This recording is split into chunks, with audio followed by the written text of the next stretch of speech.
everyone, welcome back to Sunny Live Channel. Thank you so much guys for tuning in.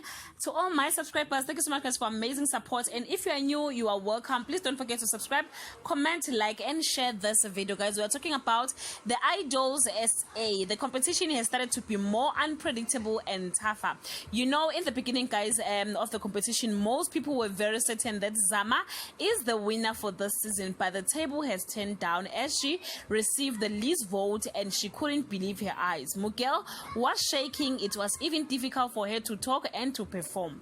Most people are still shocked as they were certain that Ndoni will not make it this far, but here she is making progress every week. Bongi didn't make it guys, and we wish her all the best. Please check our top 6 and comment below who is your winner for this season so far. Ntokozo is a shining star. Thank you so much guys for watching this video. See you on my next upload.